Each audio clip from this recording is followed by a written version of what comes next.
Yung paglabas ng listahan ng ICC ng mga co-perpetrators umano ni Duterte. Hmm? Pero ngayong hapon, sumagot na si Bongo. May reaksyon na si Bongo. Ipapabasa ko sa inyo mamaya yung sagot ni Bongo. Pag-usapan natin. Yung ganun kayang depensa ni Bongo, umubra kaya sa ICC? Ayan, sige nga. Ano ba ang naging sagot ni Bongo? Ano ang naging sagot ni Bongo? Alam naman natin ang depensa ni Bongo talaga dyan. Matagal na niya nang sinasabi yan. Ang sinasabi ni Bongo dyan, ang posisyon niya sa gobyerno hindi related sa law enforcement. Ang naging posisyon niya sa gobyerno ni Duterte ay presidential management staff. Pagkatapos niya, naging siyang special assistant to the president. Kaya nga ang tawag daw sa kanya, SAP Bongo, SAP Bongo, special assistant. Hindi naman daw siya naging part ng mga law enforcement na yan. Kaya yung tungkol daw dyan sa ano na yan, dyan sa mga tukhang-tukhang na yan, war on drugs na yan, never daw siyang na-involve dyan. Yun ang depensa ni Bongo, mga kabunyog, mga kababayan. Sa katunayan, bago siya kumandidatong senador, ang mga programa niyang tinutukan sa gobyerno hindi tungkol sa drugs. Hindi daw yan ang trabaho niya. Ang trabaho niya daw, ang bisyo niya, magserbisyo. Kaya nga daw malasakit centers yung kanyang mga isinulong na programa. Kaya sabi niya, unfounded. Yun ang term. Unfounded. Ibig sabihin, walang basihan. Ang akusasyon sa kanya na siya'y co-perpetrator doon sa war on drugs ay walang basihan. Yun ang sinasabi ni Bongo, mga kabunyog, mga kababayan. Kumbaga siya, civilian ang karakter ng trabaho niya. Presidential management staff daw siya at saka special assistant to the president. Hindi siya involved dyan sa law enforcement. Sila bato yan. Kaya yung mga tukhang-tukhang na yan, war on drugs na yan, hindi daw siya. In short, sa maikling salita, ang depensa ni Bongo ay ganito. Ito yung depensa ni Bongo, mga kabunyog, mga kababayan. Ang depensa ni Bongo ay, let me be clear. Let me be clear. At no time did I have any involvement in, knowledge of, or authority over these allegations. Kailan yan linabas ni Bongo? Linabas ni Bongo yan, February 14. Ngayon lang, let me be clear. At no time did I have any involvement in, knowledge of, or authority over these allegations. I-translate natin sa Tagalog. Gusto kong maging malinaw o bigyang linaw. At no time, wala sa anumang panahon na siya'y na-involved, nasangkot, may kinalaman, knowledge of, or autoridad para sa mga alugasyong ito. So, ibig sabihin, nang sinasabi niya, hindi siya na-involved, hindi siya nasangkot. Pangalawa, wala siyang knowledge o kaalaman. Pangatlo, wala siyang autoridad. Ibig sabihin, wala siyang autoridad, wala siyang autoridad mag-order ng mga pagpatay na yan. Wala rin daw siyang alam sa mga pagpatay na yan. Hindi rin daw siya na-involved sa mga patayan na yan. Yan yung sinasabi niya ni Bongo. Sa tingin niyo, mga kabunyog, mga kababayan, umubra kaya yung depensa na yan ni Bongo? Dito sa sinasabi ni Bongo, let me be clear.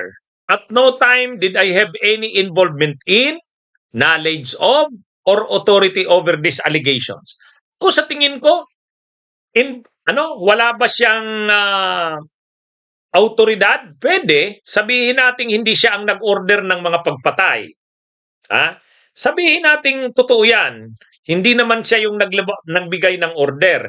Kasi ang nagbibigay ng order, sila Bato, sila Duterte. Pwede yun. Hindi nga siya. Walang authority. Sabi niya kasi, no time did I have any authority. Sige. Tanggapin na natin, wala nga si Bonggong authority. Pero wala siyang knowledge. Sige, isa-isahin natin . Sabi niya wala siyang authority. Sa tingin ko, sabihin na natin, assuming wala nga siyang authority, knowledge, wala nga kaya siyang kinalaman? Lagi siyang kasama ni Duterte. Halos na nga may mga biro noon, parang mag-asawa na sila ni Duterte. Hindi na nga tatay ang turing niya kay Duterte, parang asawa na eh. 'Di ba may mga memes noon. Si Duterte parang asawa na sa kasibato. Oh, lagi mong kasama si Duterte, hindi mo naririnig nung nag-o-order si Duterte. Oh, pag nakikipag-usap si Duterte kahit kanino, hindi naman pinapaarli si Bongo. Ibig sabihin, hindi mo alam yung mga order na yon, wala kang alam, hindi mo man lang narinig. Pangalawa, pag may mga order si Duterte na papatayin, oh, sino kaya ang inuutusan ni Duterte? Dalhin mo to. 'Di ba? Pakidala ng sulat na to, pakidala ng order na to. Alam niya yun kung ano ang laman ng order na yun.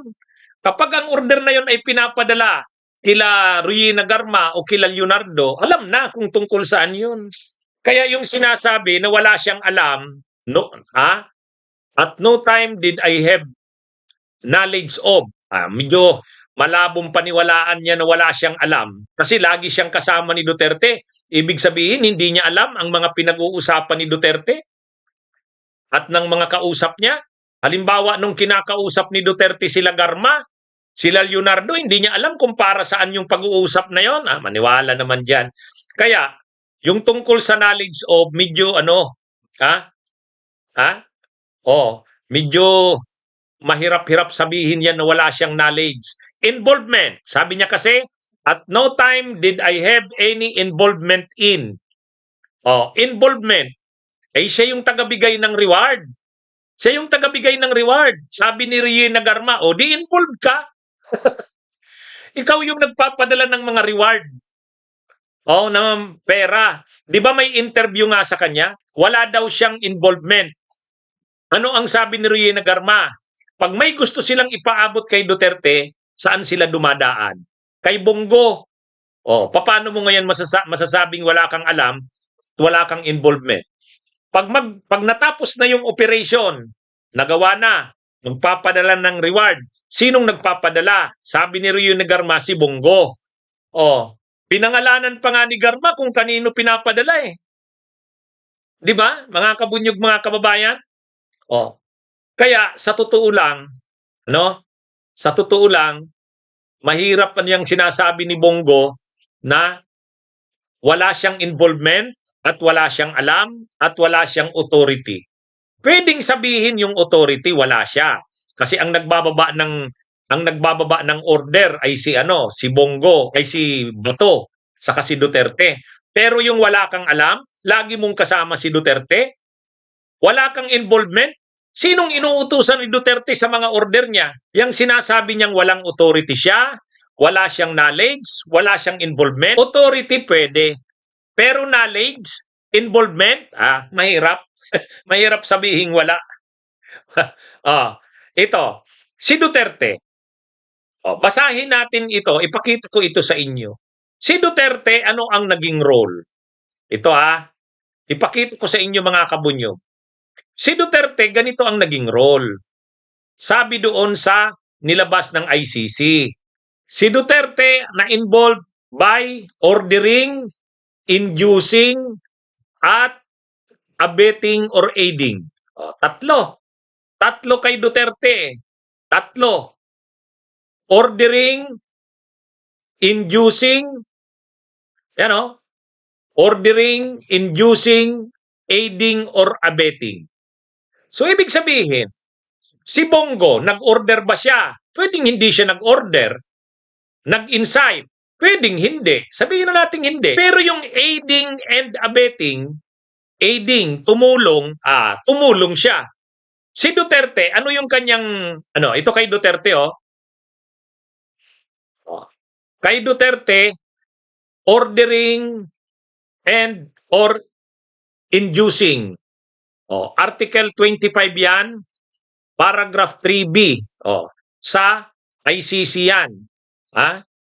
Yung na yan, ordering. Alam naman natin si Duterte, siya ang nag-order. Inducing. Induced members of the DDS and the national network to commit the crimes in counts 1 to 3 through the conduct described in paragraph 9 above. Duterte exerted influence over the members of the DDS and the national network, prompting them to commit the relevant crimes. Yan yung ordering and inducing. Pwedeng wala kay Bongo yan. Pero ito, induce, aiding and abetting. Article 25, paragraph 3C.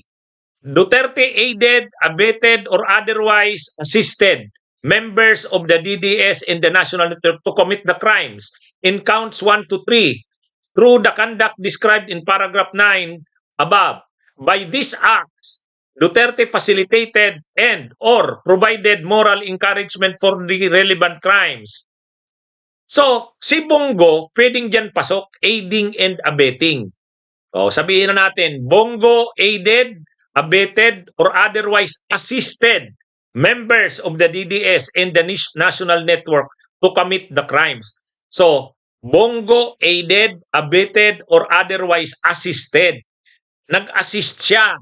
O, saka nagpadala siya ng, pwede nga parang nag-induce siya eh. Kasi siya yung nagpapadala ng reward. O, di nag-induce din siya. O, di ba mga kabunyog, mga kababayan? Kaya paano ngayon sinasabi ni Bongo na hindi siya na-involve? Yung hindi ikaw ang pumatay. Hindi rin ikaw ang nag-order ng pagpatay. Pero aiding and abetting. Pasok siya doon. 'Di ba? 'Di ba mga kabunyog, mga kababayan? Aiding and abetting. Ibig sabihin tumulong, nag-assist. Paano siya nag-assist? Siya ang nagpapadala ng pera na budget. Siya rin ang nagpapadala ng reward. O, ginanahan na magsagawa ng mga krimen yung mga Davao Death Squads at saka yung national network ng mga pagpatay dahil sa kanyang perang pinapadala, yung reward. O, nag-induce siya. Di ba? Pag sinabi kasing involved ka, hindi naman ibig sabihin nag-order ka lang ng pagpatay. Hindi naman ibig sabihin ikaw yung pumatay. Di ba? Nag-assist ka, nag-aid ka, o kaya nag-induce ka. Kapag patay, 1 million. Kapag nanlaban, 2 million. Yun ang pagkakakuha ko eh. O, kapag patay, 1 million. Pero kapag patay tapos nanlaban, 2 million. O, sinong nagkwento niyan? Si Bongo mismo, di ba? Ay, 3 million ba pag nanlaban? 3 million para, sorry. O, kaya yung mga sinasabi na yan ni Bongo, na hindi siya na-involved sa war on drugs, hindi naman daw siya part ng law enforcement, totoo yun. Pero hindi ibig sabihin na hindi ka part ng law enforcement, hindi ka na-involved. Ha? Kumbaga, yung kasing mga nangyaring pagpatay, masyado siyang complex na operation. May mga pumapatay, yung mga death squads yan, saka yung national network. May nag-o-order, sila Bongo yan, ay sila Bato yan, sila Danao, sila Albayalde, sila yung iba pang mga akusado. Yung co-perpetrators na iba, yung mga nasa PNP, si Danao, sila Lapinya, yun, sila yung nag-o-order. Pero si Bongo, hindi siya ang nag-o-order. Hindi siya yung may authority para mag-order. Pero nag-induce siya dahil dun sa mga rewards. Pangalawa, nag-assist. Siya ang nagpapadala ng mga listahan ng i-ooperate. Tapos kung may paabot yung mga Davao Death Squad saka yung mga national network na binuo para pumatay, kay Bongo dumadaan papunta sa presidente. Di ba? So paano ngayon sasabihin ni Bongo? Sabi kasi ni Bongo, ang depensa niya, mga kabunyog, balikan natin. Ang depensa ni Bongo, in no time, wala daw kahit saang panahon. So ang sabi ni Bongo, in no time, let me be clear, at no time did I have any involvement in, knowledge of, or authority over this allegation. Hindi siya na-involved, wala siyang alam, at wala siyang authority. Sabi nga natin, kung tayong tatanungin, maaari na wala siyang authority. Pero yung wala siyang alam, lagi siyang kasama ni Duterte, wala kang alam? Ha? Lagi kang kasama ni Duterte, wala kang alam? Halos nga mag-asawa na ang trato sa kanila. Di ba? Oh. Tapos si Bongo, wala daw siyang involvement. Sus naman. Siya na nga ang nagpaliwanag nung reward. May interview siya. Siya ang nagpaliwanag nung reward money na binibigay. Oh. At sabi ni Garma, siya ang nagpapadala ng reward. Di ba? Oh. Kaya ano yan? Oh, ano yan? Pag yan ang depensa mo Bongo sa pag ganyan ang depensa ni Bongo sa ICC, wala na, talo na. Hindi basta-basta makukumbinsi ang ICC sa ganun. Si Bongo kasi simplistic mag-isip. Parang pag sinabi mong involved ka, ibig sabihin pumatay ka. O kaya ikaw ang nag-order ng pagpatay. Hindi lang naman yun ang paraan para maging part ka ng crimes against humanity. Hindi lang yun eh. Oh, ang problema kay Bongo, ganun yung mindset niya. Parang yung mga pagpatay ng uplantokhang, double barrel, parang pang PNP lang yan. Pero ikaw yung trusted ni Duterte. Inuutusan ka, Bong, dalhin mo nga ito kay ipadala mo itong mensahe ko para kila Garma, kila Leonardo. Bong, ikaw mo na nga mag-relay nito kila Bato. Huwag mong ipagkatiwala sa iba yan, ha? Oh, di ba? Pangalawa, Bong, napadalhan mo na ba sila Garma?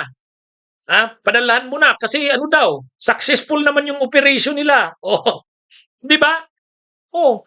Ngayon, hindi ka man ikaw ang nag-order, hindi ka man part ng PNP kasi hindi ka sa PNP, pero may naging bahagi ka, co-perpetrator ka ng buong operation ng war on drugs.